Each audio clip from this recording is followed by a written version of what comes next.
Okay, I think we are going to get started here. Thank you so much for joining us. We've got a lot of interest in this session today, and we're really looking forward to sharing a whole lot of information with you all. I'm going to just make the introductions and then hand it over to my colleagues. So I am Catherine. I'm the Director of Culture and Community here at Proline, and you've probably gotten some emails from me, specifically the invitation, this one, or if you've had to ask any questions about the Academy. So that's me. Today, if you have any issues or you have any questions, please use the chat feature. So you can send a chat and that'll go directly to Dario, Christy, myself, and our IT, who is online in case we have any issues. So if you do have any IT issues, feel free to reach out. We have over 250 people registered for the session. Some people will be able to attend, some people won't. You may have seen we are recording the session. And so we will be sharing a recording of the session if you have to duck out. After it's processed, likely next week. We'll also post it to our YouTube channel. And so if you are new to Stratas or know somebody who is new to Stratas that is looking for a little bit more information, please refer them to the YouTube channel as well, because there is some other information available there that they might find useful. We do have attendees island-wide, so welcome to everyone, and maybe some from the mainland as well, or people who are traveling. So welcome wherever you are coming from. In terms of timing, we anticipate we'll be here for the hour. We have content that will cover probably 45 to 50 minutes, and then have some time for questions after. If you do have questions, we ask that you use the Q&A feature, which is available here. You can post your question, other people can see your question, and then it will likely, depending on the content, be answered live at the end of the session, depending on how much time we have available. And I think that's it for me. Welcome. I'm going to turn it over to Christy and to Dario. They are both experienced Strata property managers here at Proline, and will be sharing the bulk of the information with you going forward. Excellent. Thank you so much, Catherine. So my name is Christy Tambury with Proline Management. I'm going to start just by kind of giving an overview of Proline's purpose, which is helping people to live and grow together. We really do love working with clients that ultimately share this goal. There's so much that we can accomplish together cooperatively and collaboratively. In terms of Proline, we're locally owned. Our focus is on stewardship and essentially building up our people and in turn our community. We manage over 13,000 units, and we feel like we have a unique opportunity to positively impact our communities. And so that's what brings us here today. We do have 5 paradigms that we ultimately align ourselves with as an organization in all that we do. I don't intend to go into great detail on these, but I just wanted to quickly bring them up and remind everyone that ultimately Proline is working with these paradigms in mind. So there's rebellious optimism, wholehearted togetherness, insidious joy, radical transparency, and relentless incrementalism. If you're currently a client with Proline, please feel free to chat with your property manager about these paradigms. We're all pretty passionate about them, and they have some unique stories behind them. Having said that, just a little bit of background in terms of the Proline Academy sessions. We provide learning opportunities for Strata Council members and community members at large. Primarily, our Academy sessions have been certainly over the last year virtual and during COVID. Next month, we are coming to our full year of consistent sessions, which is incredible. We have spoken on a variety of topics, including the nuts and bolts of strata corporations. Today, we're talking about bylaws and rules. We've previously talked about creating community, understanding strata financial reporting, and we've also put on a number of lunch and learns with expert guest presenters. If you're interested in learning more about our new offerings, please do keep an eye out for our regularly scheduled newsletters. And we will be sending out email invitations to anyone signed up for those newsletters as well. Lastly, if you receive an invitation to one of our offerings and you have a buddy or a neighbor or a friend that might also be interested, please feel free to forward the invitation on to them. The more the merrier. We are happy to have anyone come along and join us for these sessions. All right, so moving on from there, I'm going to pass it over to Dario, and he's going to get into the nitty-gritty of why we're here today. Great, thanks, Christy. So why are we here today? What are we trying to achieve? Why are we going to spend an hour talking about strata corporation bylaws?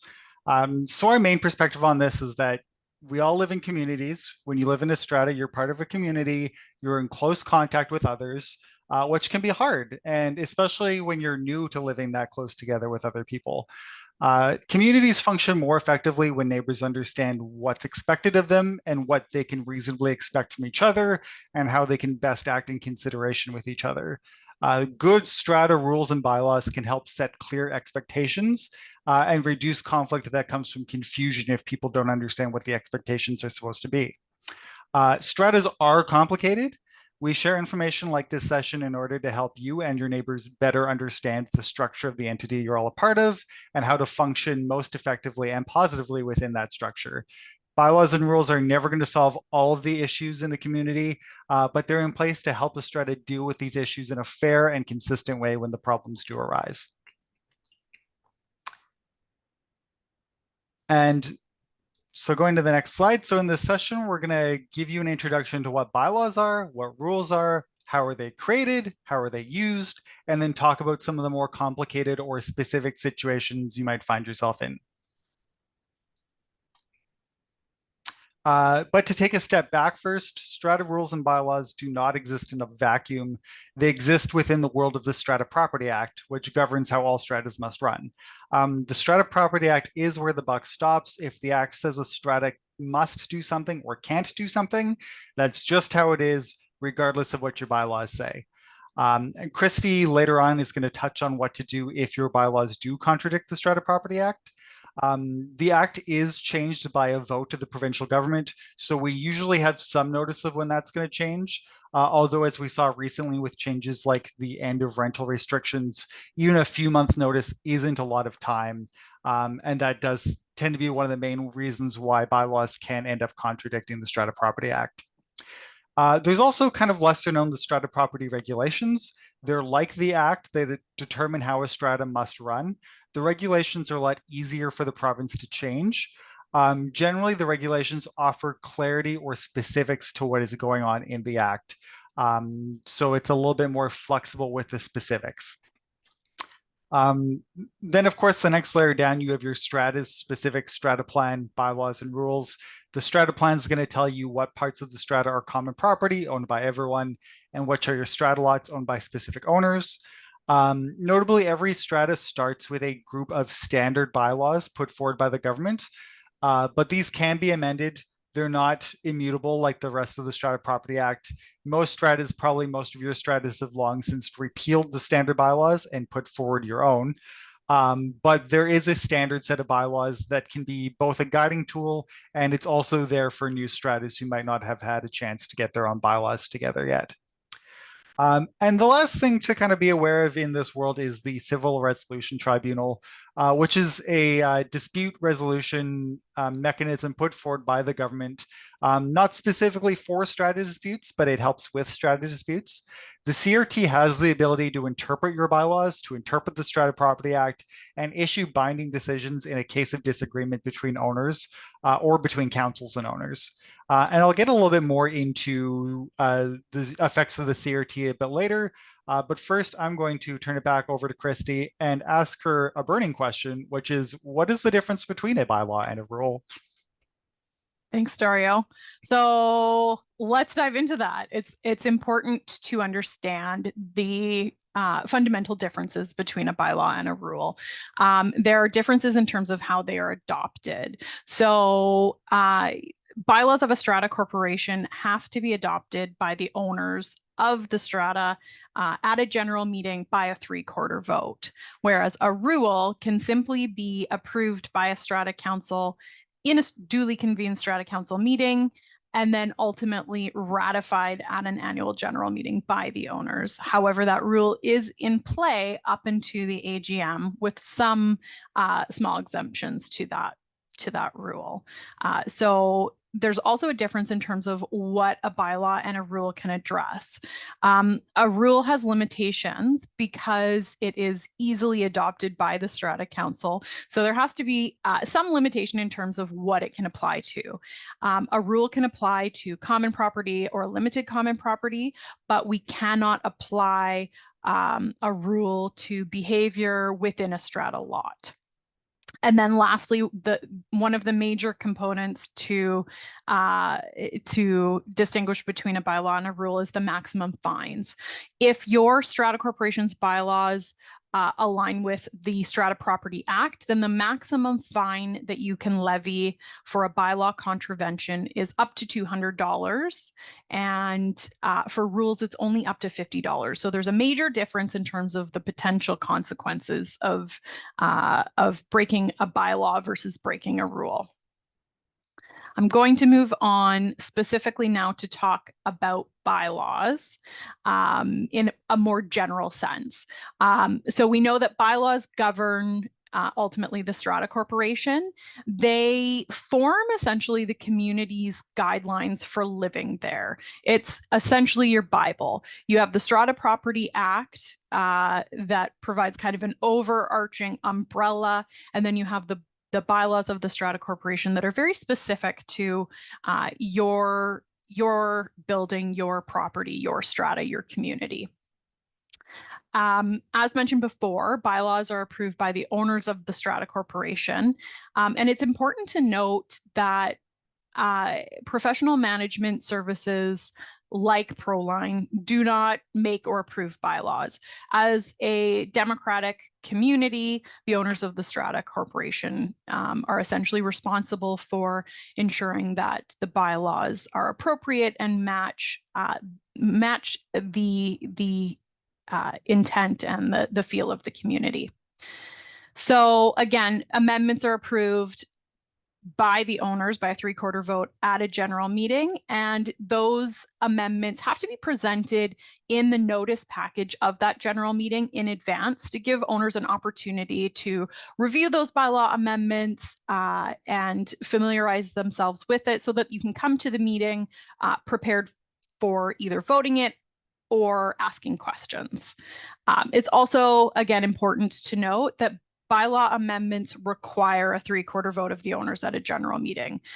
Every bylaw, no matter what the subject, requires that threshold of 3/4. And we do recommend that strata corporations and strata councils have their bylaws reviewed by a strata lawyer before moving forward with that general meeting notice package. And it's to ensure that the strata corporation is presenting an accurate interpretation of what the intent of the bylaw is, that the bylaw is enforceable, and that it is compliant with legislation. While we have the Strata Property Act and it obviously guides the governance of strata corporations, there are many other pieces of legislation that play critical, important roles in how strata corporations operate. And so we want to make sure that when we're providing proposals to owners to amend the bylaws, that they are compliant with that legislation. In terms of rules, as I said, rules govern common property. We cannot, as a strata council, adopt a rule that addresses behavior or restrictions within a strata lot. They're created and amended by the strata council with notice out to owners once a new rule is adopted. And once that rule is adopted at a strata council meeting, the next annual general meeting requires that that rule be ratified by a majority vote of the owners present. And so At the AGM, if your rule does not pass that threshold of a majority vote, the rule essentially is gone. It no longer exists. It is essentially rescinded. If the rule is ratified by that majority vote at the general meeting, then it is on the books. It is maintained as a rule, though. This does not automatically mean that it goes from rule status to bylaw status. It just means that it is essentially a permanent rule of the Strata Corporation. And again, it's important for Strata Council members to remember that if you're adopting new rules, we want to make sure that owners and residents are aware of those new rules as soon as possible, because obviously we want to ensure that they're complying with whatever is set out in that new regulation or that new expectation. Having said that, that's a perfect segue back to Dario to start talking about the enforcement process in the event that you have a rule or bylaw and you don't have compliance. Yeah, so when someone breaks a rule or bylaw, or you suspect them of having broken a rule or bylaw, what do? This can be one of the most stressful parts of strata living, and it can exacerbate friction between residents or between residents and council if people are not on the same page about how council should be responding to possible breaches of the bylaws. So now we're going to walk through the basic process of council receiving a complaint, investigating and considering how to respond, communicating back to the residents involved, and then how to proceed if the situation's not resolved. It's important to know while this process can seem long, it's intended both to ensure that the bylaw enforcement process is fair to everyone involved. And also it's good to note that if the strata doesn't follow the process correctly, the Civil Resolution Tribunal can rule that the strata acted improperly and have any fines thrown out. I just today remembered a case of an owner who had racked up tens of thousands of dollars in fines, and that resident was in the wrong. They had breached the bylaws, but the CRT found that because the strata didn't follow this process correctly, all of the fines were ruled invalid. So when we as your property managers or advising this process to follow, we're not throwing up red tape because we love red tape. This process is here to ensure that stratas are following a fair and equitable process when dealing with bylaw enforcement. So the first step is council must receive a complaint. This right off the bat is a source of some confusion and stress for some people. Councils enforce bylaws on a complaint process. You may be sitting around wondering why council isn't doing anything about your neighbor who's causing all sorts of problems, but consider that council may honestly not know the issues happening. If no one's told them on council, maybe none of them happen to live around that unit, they just might not know. Or perhaps you've lodged a single complaint, then the issue continues. You wonder why council isn't following up and taking further action. Council may think that since you stopped filing complaints, that the situation has resolved. So it's important that you file written complaints with your council. If there are a lot of complaints to file, if it's a constant ongoing issue, I'm not saying you have to be sitting there on a daily basis, an hourly basis. But if you can, make a record of times and dates you've noticed the violation occurring, say, there's a party every weekend, just make a note, yep, this Friday there was a party again, and then, on a weekly or monthly or whatever appropriate basis, send that into your council. It just makes them aware that you're still having this issue with your neighbor. When writing these complaints, do be aware that emails or letters you write to council become a record of the Strata Corporation. The strata has to, as per the Strata Property Act, keep your email on file and may even have to show your email to other owners, including the person you complained about.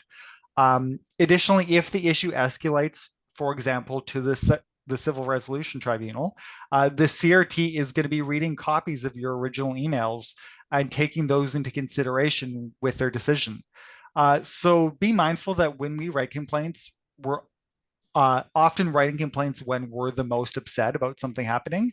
But it's important to remember to take a breath and understand that the words you submit are going to become an official record of the Strata Corporation for years.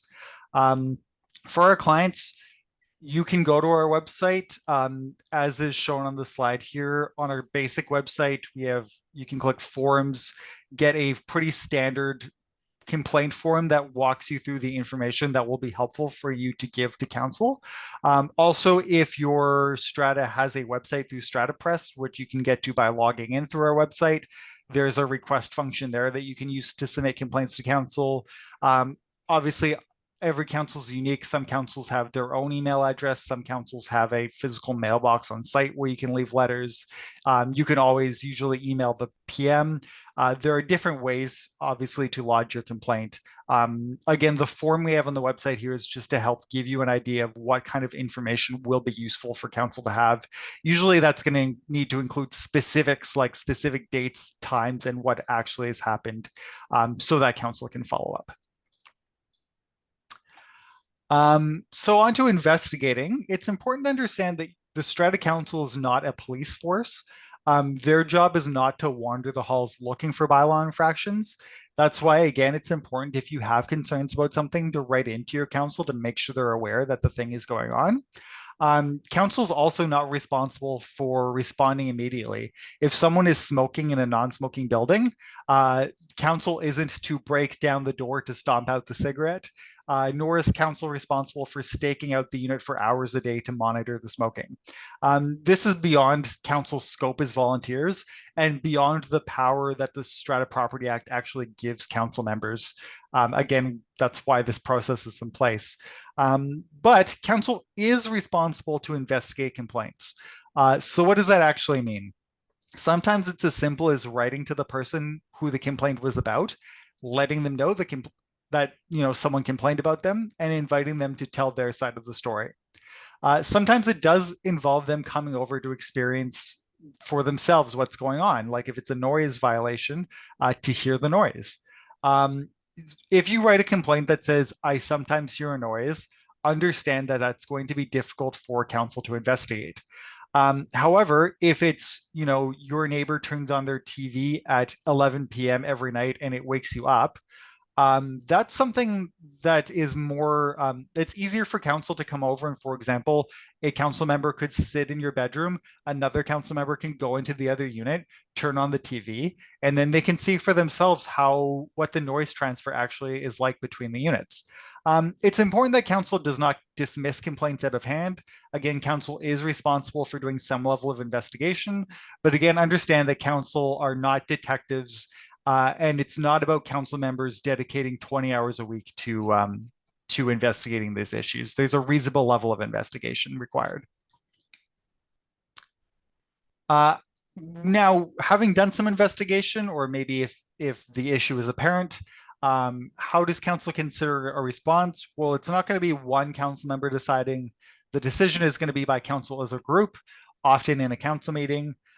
Taking into account what do the bylaws and rules say, what does the Strata Property Act say, trying to be impartial. Christy will touch on, for example, conflicts of interest, such as if a council member is involved in the complaint on either side. Also, sometimes, council members have history with a particular resident. It's not necessarily that you shouldn't take all past information into account, but do keep in mind that you should be approaching each violation from an impartial viewpoint, not letting personal issues perhaps cloud judgment, and where possible, being consistent with how past decisions have been made against other owners or other residents. That said, sometimes you will realize that a past decision, for example, made by a past council, has been an incorrect one. They maybe did not interpret the bylaws or rules in a way that now you realize, perhaps having received legal advice, that it should be reviewed. And you should not let bad precedent keep councils from ruling properly in future cases. Now, if council does conclude that a rule or bylaw was breached, they should communicate this to the resident who broke the bylaws or the rules in writing. As with complaints, this communication will be an official record of the Strata for years to come. So it should be specific, temperate, detail the bylaws or rules that they're accused of having broken. Generally at Proline, we have two types of standard letter. One is a reminder letter letting the resident know that we've received a complaint about them and that fines may be considered for future infractions. The other is called an enforcement letter. It lets the resident know that a complaint has been received about them and that fines are currently being considered for that infraction. If you yourself receive a letter like that, either the reminder or the enforcement, and it says a complaint has been made against you and you think the complaint is an error, I urge you to take this as an opportunity to give counsel your side of the story. Counsels received the complaint and they're reaching out to let you know about it, to give you that opportunity. People often, very understandably, get upset when complaints are made against them, but understand that a few things: the Strata cannot remove the complaint from the record. As I said, all complaints have to legally be kept as official records of the Strata Corporation, whether they are true, false, turn out to be incorrect, turn out to be the wrong person. And also the Strata has a duty to investigate the complaint. And again, they're not going to investigate a complaint against you by secretly spying on you. They're going to just let you know about the complaint to get the complaint out in the open and give you that chance to respond. So we've gone through all that. Now let's say that council has determined that a violation has taken place. Christy, where should council and the Strata go from there? Okay, so there are a number of different avenues or pathways that a Strata council can take in order to move a bylaw or rule contravention forward. And so as a Strata council, you've received a complaint, you've issued correspondence. You may be in a position where there is no further action to be taken. There may be compliance, perhaps. There was an incident of smoking. The alleged offender has responded and taken responsibility, and the Strata council is satisfied with that response. Perhaps there's no further action required. Perhaps further complaints have been received, and initially the Strata council opted to send a reminder letter. At that point, the Strata council may opt to send the second stage in the bylaw enforcement process, which is the enforcement letter. And so that enforcement letter essentially builds on the initial reminder letter and also puts the Strata council in a position where they may be able to consider fines if that is appropriate. And so that would be the next potential further action. The Strata council, once that enforcement letter has been sent, the Strata council will provide that alleged offender with an opportunity to respond. And so we do have a notice period we have to respect before we consider levying any fines. And again, it goes back to, are we talking about a rule or are we talking about a bylaw? Because of course, the maximum rule for a the maximum fine for a rule is up to $50 and the maximum fine for a bylaw is up to $200.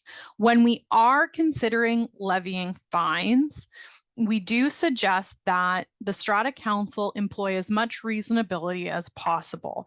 And this is for two reasons. One, fines are not intended to be punitive. They're intended to be a deterrent. So we suggest that you start at a lower level and escalate up. Obviously, that's more difficult with a rule contravention because the maximum fine is so low. But when we're talking about a maximum fine of up to $200, we often suggest that you start with a $50 or $100 fine, and if necessary, escalate up from there. This will also help you in the event that the enforcement process ultimately ends up with the Civil Resolution Tribunal. The Civil Resolution Tribunal will look to the action that the Strata council has taken, including how those fines have been levied, to determine and make a determination on whether or not the Strata council did in fact act reasonably. So we want to be able, as a Strata council, to display that reasonability clearly. Following that, an owner that has received a bylaw enforcement letter may request a hearing. And so we'll talk a little bit about that a little bit further down and go over the specifics of hearings. And then further to that, the taking further action may look like filing a claim with the Civil Resolution Tribunal or even mediation between the parties. So as I said, we're going to talk a little bit more about hearings. Hearings are a prescribed right within the Strata Property Act that owners and tenants have. And basically, a hearing is an opportunity for an individual to sit before a Strata Council and be heard. And so there are specific requirements in order to request a hearing. The request must be in writing. It must specify the reason for the hearing. And ultimately, it should identify what that person is looking to achieve with the hearing. So if there are specific questions that the individual is looking for the Strata Council to provide, those questions should be embedded within that original initial hearing request so that the Strata Council can come to that hearing prepared and familiar with what ultimately is going to be addressed. So a hearing it forms a part of a duly convened Strata Council meeting. So that means that the Strata Council has to ensure that they have quorum to hold the hearing. So it's very important that a Strata Council has the adequate number of attendees present. Otherwise, the hearing is essentially not a formal hearing. Beyond that, the Strata Property Act requires that a hearing be held within 4 weeks of the request for a hearing. So it's important to keep that in mind as well. Hearings can be held in the same way that a Strata Council meeting can. So you can do it in person or you can do it electronically. There are some advantages, obviously, to holding a hearing in person.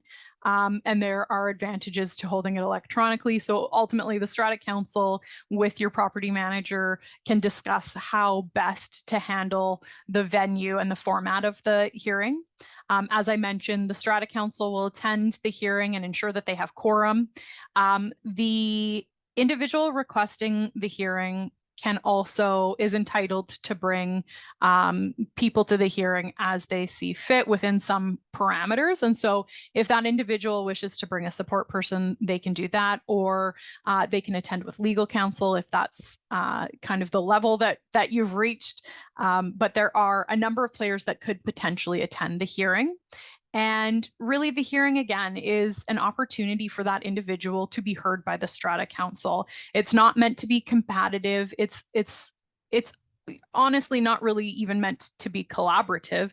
It is an opportunity to be heard. The Strata Council may ask questions during the hearing. However, a Strata Council is not obligated at all to respond to questions or requests for information during the hearing. Once the hearing takes place and the individual has had that opportunity to be heard, they will be asked to leave the meeting, where the Strata Council will then go in camera to discuss the questions and the requests made as part of that hearing. And then the Strata Council will put together a response in writing that must be provided to that individual within 7 days from the date of the hearing. So when it comes to hearings, the most important thing to remember is, one, there are tight timelines around when you schedule it and when you send response correspondence. And there are requirements for the Strata Council to ensure that they have quorum in order to hold those hearings. Having said all of that, hearings can be a really great opportunity for an individual who has received a bylaw enforcement letter to address the Strata Council and essentially tell their side of the story. Having said that, if the hearing is unsuccessful and you still have a dispute on your hands related to bylaw enforcement, there is an option to go through the Civil Resolution Tribunal. So the Civil Resolution Tribunal, or the CRT as we like to call it, is a provincial tribunal system that has been put in play for quite a few years now. And essentially it is a low-cost opportunity to go through dispute resolution, essentially. And so a strata corporation or a strata council can initiate a CRT claim, or an alleged offender of a bylaw enforcement issue can initiate a claim through the CRT.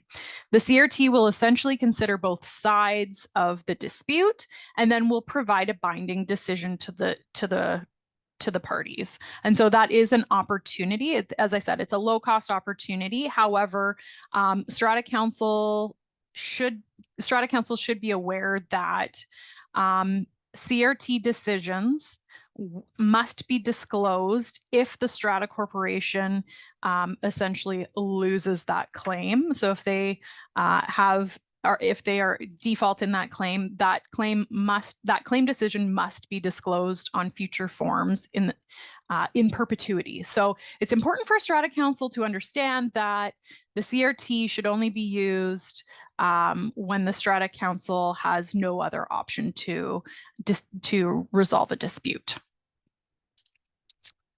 So moving on to enforcement considerations.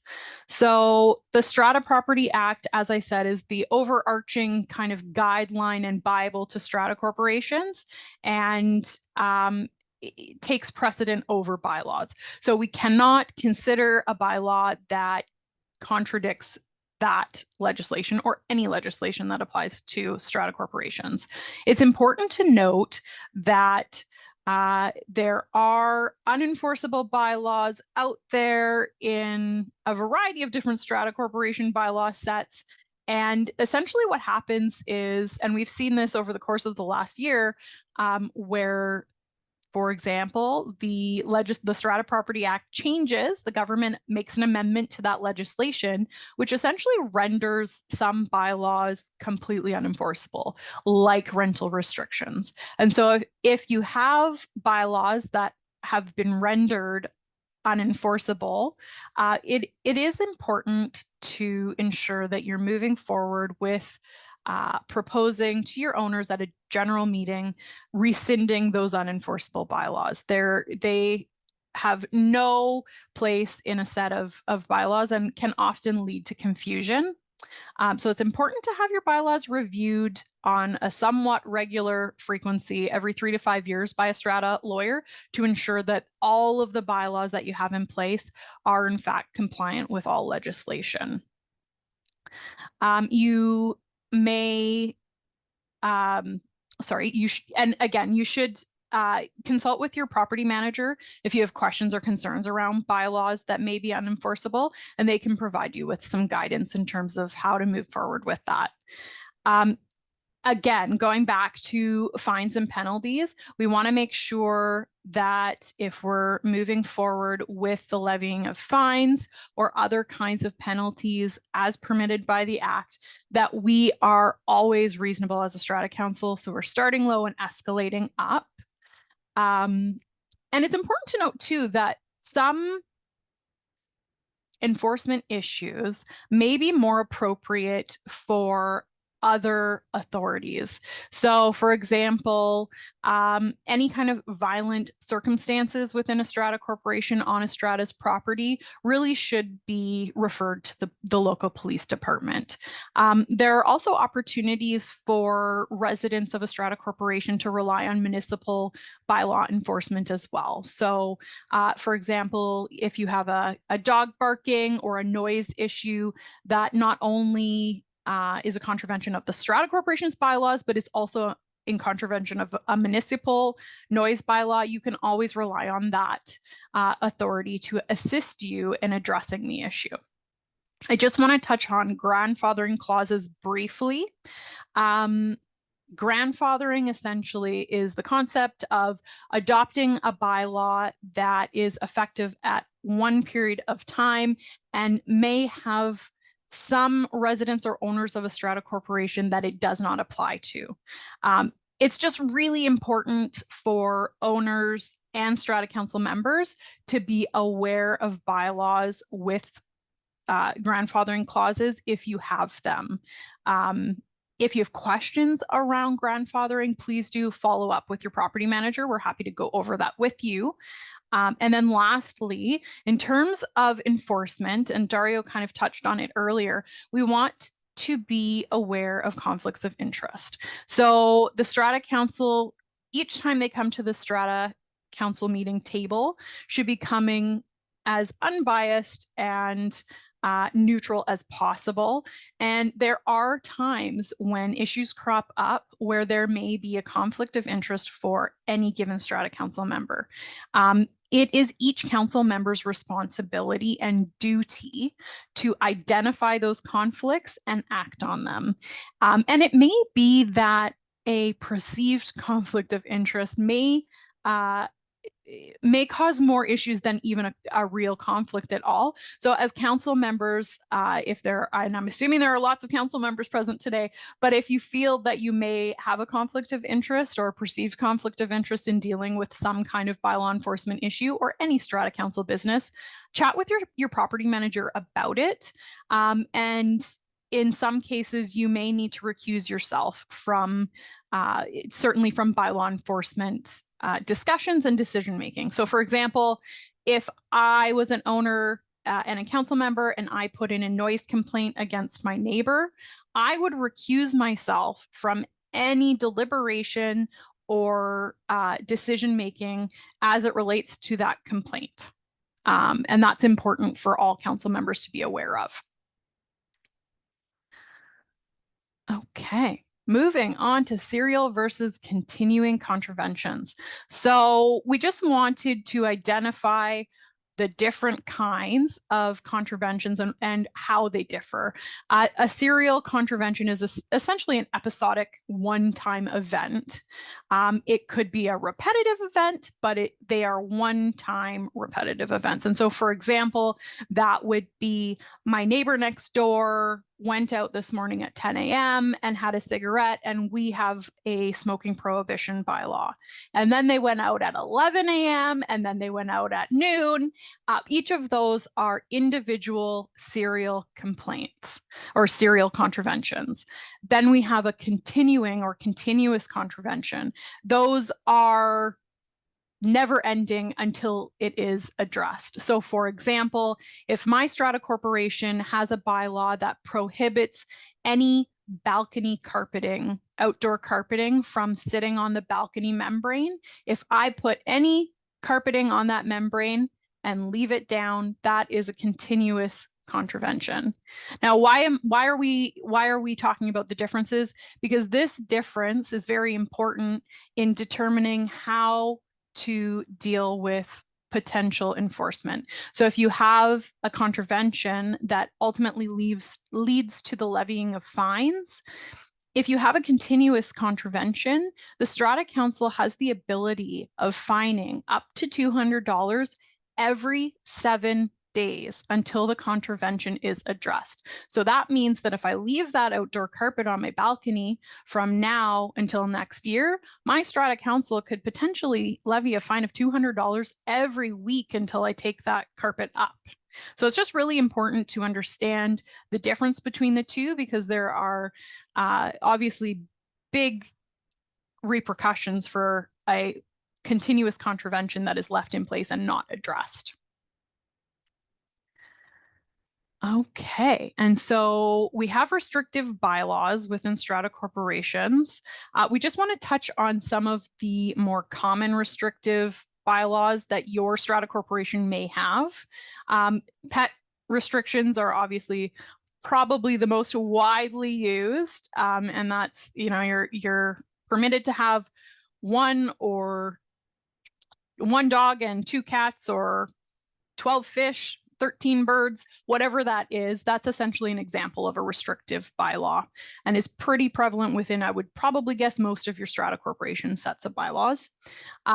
We also have the ability to restrict ages within the residents who reside within Strata lots.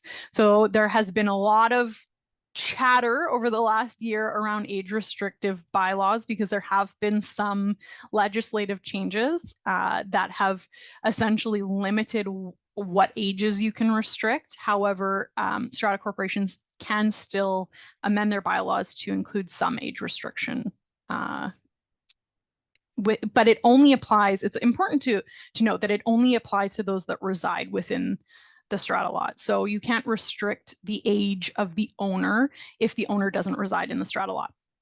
And then lastly, another very, very popular restrictive bylaw is that smoking bylaw. So you can restrict or prohibit smoking within your strata corporation and within strata lots as well. On to nuisance bylaws. So the strata corporation and the standard bylaws provide for a nuisance bylaw. Most strata corporations include a nuisance bylaw, regardless of whether you have the standard set or an amended set. And it's important to note that nuisance bylaws are some of the most legally difficult bylaws to enforce. They require a significant amount of what we would consider evidence in order to support enforcement action. And this is particularly the case if you're dealing with a situation where the alleged offender challenges that bylaw enforcement action. So essentially, if you're framing a bylaw contravention or a behavior under a nuisance bylaw, you want to make sure to bolster the Strata Council's position by providing enough evidence or complaints or details around that behavior to put the Strata Council in a position to actually enforce that bylaw. It's important also to note that nuisance can be applied to a wide range of behaviors, smoking being one of them. So if your strata corporation does not have a restrictive smoking bylaw, and you have a situation where smoke is causing a nuisance to other units, you may be able to frame bylaw enforcement under the nuisance umbrella. But again, it's important to have those conversations with your property manager. And in some cases, you may also want to involve a strata lawyer to ensure that you're taking all of the necessary steps and gleaning all of the evidence in order to move forward with that kind of enforcement, because it can be a bit tricky. So speaking of tricky, there are limitations of bylaws and rules, and I'm going to pass it back to Dario to chat about those. Great. So I think we're just kind of wrapping up near the conclusion here before we go to questions and answers. But so what are the limitations of bylaws and rules? Well, as I talked about at the beginning, the Strata Property Act and the regulations. If the Strata Property Act and regulations say something, for example, they say your bylaws cannot issue more than this amount for fines. That's the maximum amount of fines your bylaws can say. Additionally, as Christy touched on, only bylaws can restrict what someone does in their own unit. Rules can't restrict what someone does in their own strata lot. Another limitation is time. These things take time. If you issue a complaint to a strata, don't expect an immediate resolution. Council has to receive a complaint. They have to meet. They have to issue letters, investigate, wait for a response from the other owner. Just try to remember that if you were on the receiving end of a bylaw complaint, you would want the same care and attention and time taken to make sure that you get fair treatment.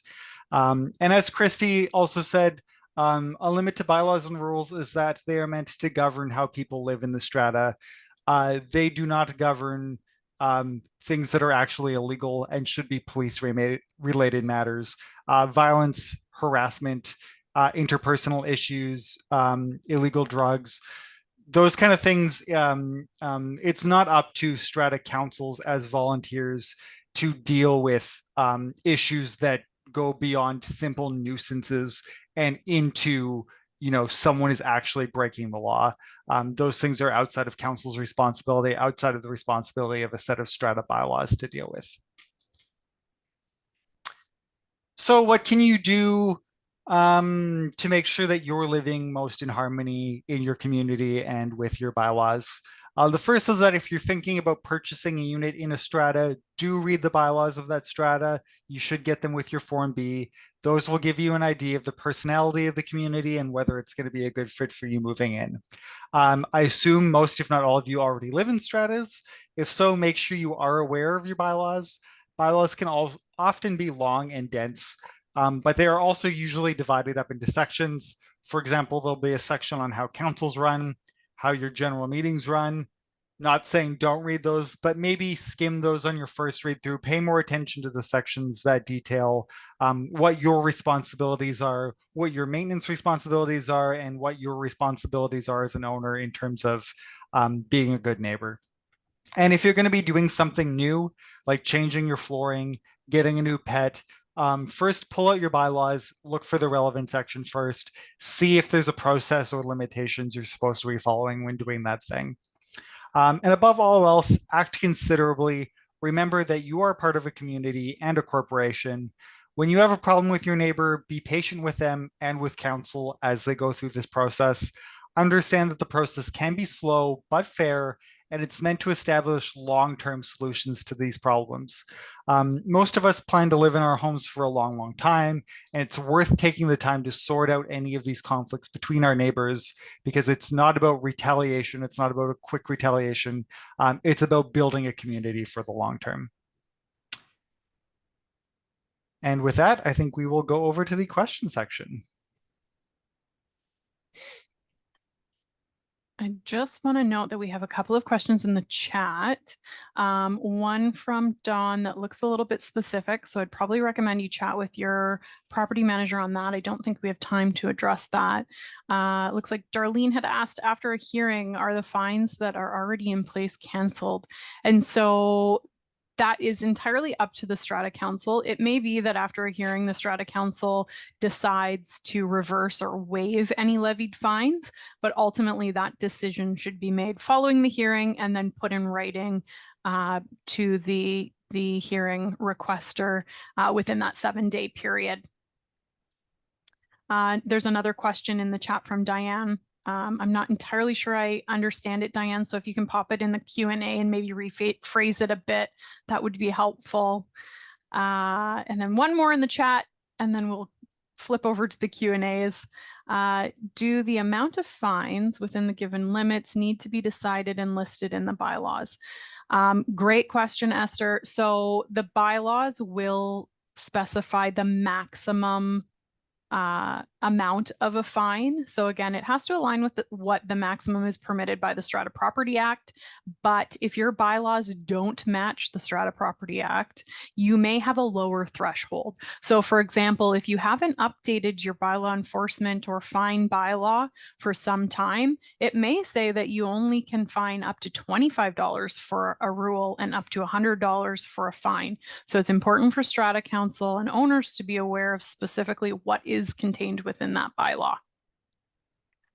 Okay, and for other questions, there are a couple more there in the chat. I'll ask you to pop them over to Q&A and we will go over to the Q&A. And Dario, if you want to grab the top there, we'll start from the top and work our way down. Okay. Well then, Christy, what is the difference between a policy such as a privacy policy and bylaws? That's a great question. So a policy generally guides a Strata Council's behavior, but it's not incorporated into the bylaws. So while it might be the way that a Strata Council intends to handle a particular circumstance, like how they will deal with privacy, there are no prescribed bylaws that address it. So there's no consequences if that policy essentially isn't followed. Yeah, I just want to add too that even if your strata doesn't have a privacy policy, we talked about how the Strata Property Act restricts your bylaws and what strata can do. There are lots of other things that restrict stratas, like there are provincial and federal privacy guidelines that all stratas should be following, regardless of whether or not they have a privacy policy.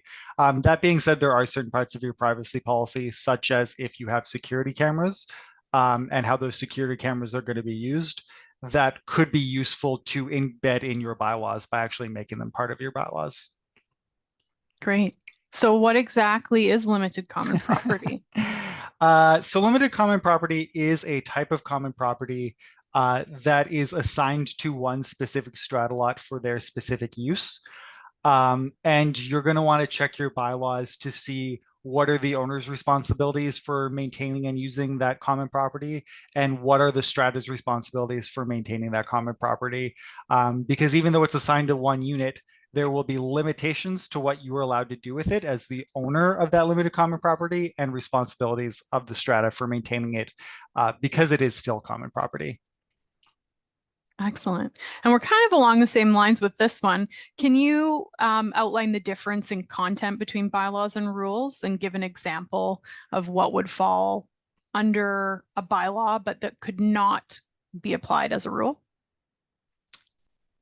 Yeah, so as we said before, a rule can't dictate what you're allowed to do inside your own unit. So if you want to say that you can only have certain number of pets, that's going to have to be a bylaw. However, rules can dictate what can happen on common property. For example, you can make a rule about what door people are allowed to bring their pets in to get to their units. I find that rules, they can be changed a lot easier. So they're really useful. For example, with visitor parking rules, if you want to say like, oh, visitor parking is only allowed for 3 days a week, and you want to quickly, change that to 5 days a week later, rules allow you to be a lot more nimble with stuff like that, that deals with how people use common property. But again, you're not going to be able to use a rule to deal with anything that would restrict what people are allowed to do inside their own units, like alter their flooring, have pets.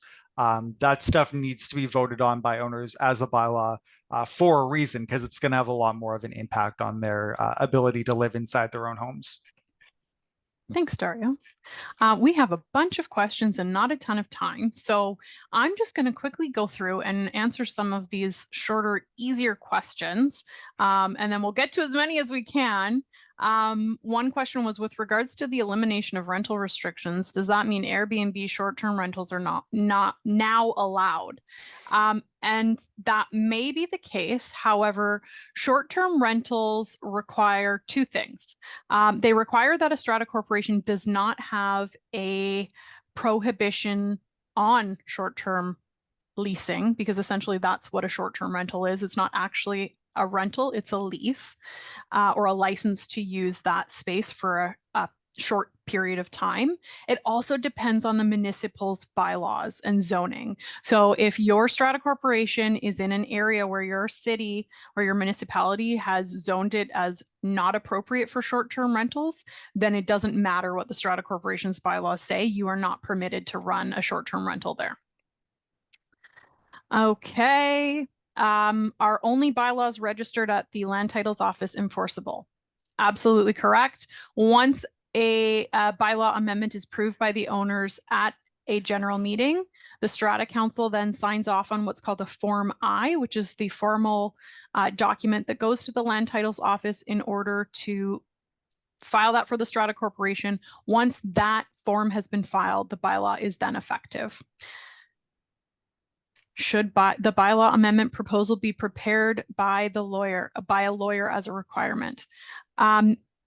In a perfect world, yes. Would we recommend it every time? Yes. It will avoid some of the pitfalls of an unenforceable bylaw or a bylaw that conflicts with other legislation. And there may be pieces to the puzzle that strata lawyers are far more familiar with than the Strata Council. Beyond that, as property managers, we are not licensed to draft bylaws. That's considered a legal service for which we are not licensed, and so we can't do it on your behalf, unfortunately. Okay. Can a rule be de-ratified on the next general meeting? It is possible for sure to essentially rescind a rule approval. And so if that's something that the Strata Council wishes to do, they can include that in a general meeting notice package. As an owner, you could also make a request that the Strata Council include such a resolution at the next general meeting. Do you want to jump in there, Dario? Just that a council could remove a rule without that removal needing to be voted on at an AGM. Unless I'm unless I'm wrong about that. Council could just remove the rule without it needing a vote. People asked to do rules, what percentage do rules need to pass at an AGM? So passing rules is always going to be a 50% vote. Bylaws are going to be 75% vote. If a unit is rented, does the landlord and tenant get a letter? That is a interesting one. Under the Strata Property Act, you do have the ability to make landlords responsible for their tenants' bylaw violations, but you do have to send copies of the letter to both the landlord and the tenant and give them both the chance to respond. They both get the opportunity to have a hearing. They both get an opportunity to respond in writing. Excellent. Okay. Well, it's 1 o'clock and we want to be respectful of everyone's time. I think Catherine has some wrapping up comments before we let everyone go. We definitely did not get to everyone's questions. I apologize. We just don't have enough time. But if you do have pressing questions and you're with Proline, please feel free to reach out to your property manager. Feel free to reach out to Catherine or Dario or myself as well. We're happy to answer any questions offline. Thanks, Christy. Yeah, I just wanted to let everybody know, well, thank you all for attending today, and Christy and Dario for leading the session, really appreciated. As I mentioned before, we did record the session and we will be sending out a link to the recording in the coming week to everyone who has registered for it. So you will get that. Feel free to share the link with other people that you might think might be interested in the information.